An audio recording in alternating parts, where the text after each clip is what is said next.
მეზობელ სახელმწიფოში კი პროტესტი არ წყდება. საერთაშორისო მედიის ყურადღების ცენტრში ისევ თურქეთია. სტამბოლი, ანკარა, იზმირი, ყველა დიდი ქალაქის მთავარ მოედნებზე ქუჩებში ასობით ათასი ადამიანი გამოდის. ხშირია დაპირისპირება პოლიციასთან. იყენებენ წყლის ჭავლს, ცრემლსადენ გაზს, რეზინის ხელკეტებს.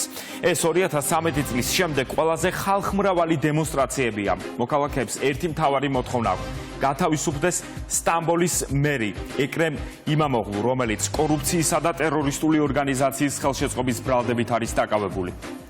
დემონსტრანტები ფიქრობენ, რომ სტამბოლის ოპოზიციონერების წინააღმდეგ ბრალდებები პოლიტიკურად მოტივირებულია. ეკრემ იმამოღლუ პრეზიდენტ რეჯიპ ტაიპ ერდოღანის მთავარ პოლიტიკურ ოპონენტად მოიაზრება. დაკავებამდე სწორედ იმამოღლუ განიხილებოდა თურქეთის მთავარი ოპოზიციური პარტიის კანდიდატად 2028 წლის საპრეზიდენტო არჩევნებზე.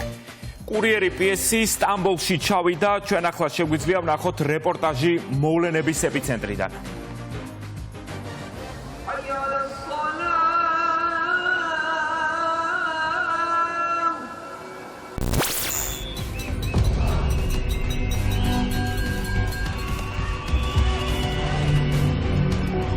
თურქეთის ქალაქები უკვე რამდენიმე დღეა მასობრივმა გამოსვლებმა და არეულობამ მოიცვა. 10,000-ობით დემონსტრანტი ისევ ქუჩაშია. ისინი მოქმედ პრეზიდენტს გადადგომისკენ მოუწოდებენ და მოითხოვენ სტამბოლის ოპოზიციონერი მერის გათავისუფლებას. ეკრემ იმამოღლუ ერდოღანის მთავარ პოლიტიკურ ოპონენტად განიხილება. ის კორუფციისა და ტერორისტული დაჯგუფების ხელშეწყობის ბრალდებით საკუთარ სახლში დააკავეს. ოპოზიცია სჯერა, რომ ეკრემ იმამოღლუ პოლიტიკური ანგარიშსწორების სამიზნეა. თურქეთის ქალაქები მასობრივმა გამოსვლებმა სწორედ მისი დაკავების შემდეგ მოიცვა. სტამბოლში დემონსტრანტები ყოველ საღამოს მერის ამ შენობასთან იკრიბებიან. საპროტესტო აქციის მონაწილეები ქვეყანაში ვადამდელი საპრეზიდენტო არჩევნების დანიშვნას ითხოვენ. აპროტესტებენ ასევე ოპოზიციონერი მერის დაკავებასაც, რომელიც რეჯეპ ტაიპ ერდოღანის მთავარი კონკურენტია. ადმინისტრაციული შენობის მიმდებარედ დგანან თურქის სამართალდამცველები, მობილიზებულია სასწრაფო დახმარების ავტომობილები. დემონსტრანტები კურიერი პიესს უყვებიან, რომ გაჩერებას არ აპირებენ და პროტესტი ვადამდელი საპრეზიდენტო არჩევნების დანიშვნამდე გაგრძელდება. ახალგაზრდები აქ ყოველდღიურად მოდიან და აპროტესტებენ ოპოზიციონერი მერის დაკავებას. ჩვენ ყოველდღიურად ვიკრიბებით იმისთვის, რომ ჩვენი მომავალი დავიცვათ. პროტესტი გაგრძელდება. საპროტესტო აქციების შეწყვეტას არ ვაპირებთ, არ გვსურს ავტოკრატიაში ცხოვრება. აქ მდგარ ახალგაზრდებს პოლიცია უპირისპირდება, გვარბებენ, წყლის ჭავლით გვშლიან, ეს ერდოღანის პოლიციაა და არა ხალხის. ხელისუფლება აქციის მონაწილეების წინააღმდეგ ყოველდღიურად წყლის ჭავლის მანქანებს, რეზინის ტყუებსა და ცრემლსადენ აირს იყენებს. მე მზად ვარ ჩემი სიცოცხლე დავთმო იმისთვის, რომ ეს ქვეყანა იყოს თავისუფალი.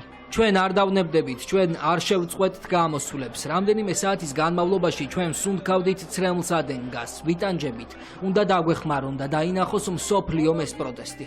მე ამ ავტოკრატიას არასდროს დავთანხმდები. მე აქ ვარ ჩვენი სახელმწიფოს გამო, ჩვენი მომავლის გამო.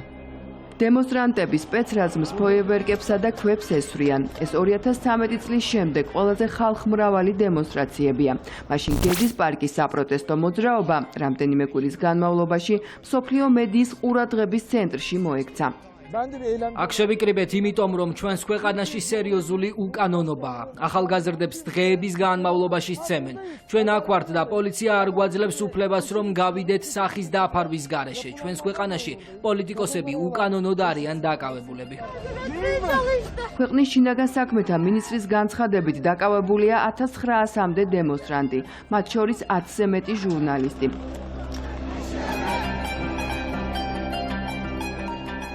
ქვეყნიდან გააძევეს BBC-ს კორესპონდენტიც. იმამოღლუს დაპატიმრების გაშუქებასთან დაკავშირებით 4 ოპოზიციური მედია დააჯარიმეს. ქვეყანაში რამდენიმე დღის განმავლობაში გათიშული იყო ინტერნეტიც.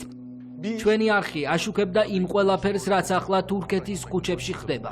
ჩვენ სიმართლეს ვამბობთ, რათა თურქეთის მაცხოვრებლებმა ქუჩაში მდგარი ხალხის ხმა მოისმინონ და ვისაჯეთ ბოლო დიდი საზოგადოებრივი შეკრების გადაცემის გამო. თურქეთში მალტეპეზეს მოედანზე გუშინ მასშტაბური აქცია გაიმართა. გამოვიდა ასობით ათასი ადამიანი. მედიაში გავრცელდა ინფორმაციაც, რომ საპროტესტო აქციაზე 2 მილიონზე მეტი ადამიანი იყო. იმამოღლუ 23 მარტის პრაიმერიზის დაწყებამდე რამდენიმე დღით ადრე დააკავეს. ამ კენჭისყრისას თურქი პოლიტიკოსი ოფიციალურად უნდა გამხდარიყო ოპოზიციური რესპუბლიკური სახალხო პარტიის კანდიდატი 2028 წლის საპრეზიდენტო არჩევნებისთვის. სახალხო რესპუბლიკური პარტია, რომელიც დაკავშირებულია თანამედროვე თურქეთის დაამფუძნებელ მუსტაფა ქემალ ათათურქის სახელთან, სულ უფრო ძლიერდება.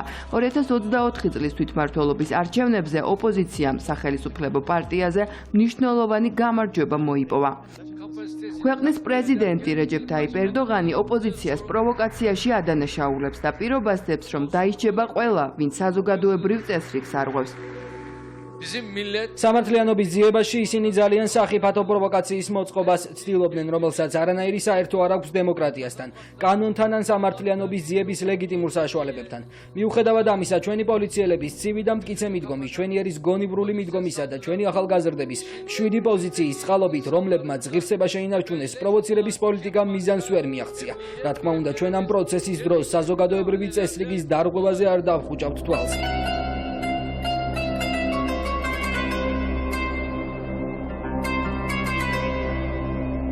გასული საუკუნის მიწურულ სტამბოლის პოპულარულ მერს თანამდებობა ჩამოართვეს და დააპატიმრეს ბრალდებით, რომელსაც მისი მხარდამჭერები პოლიტიკურად მოტივირებულად მიიჩნევდნენ. ის პოლიტიკას მალევე დაუბრუნდა და თანამედროვე თურქეთის ისტორიაში ყველაზე ხანგრძლივად დგას ქვეყნის სათავეში.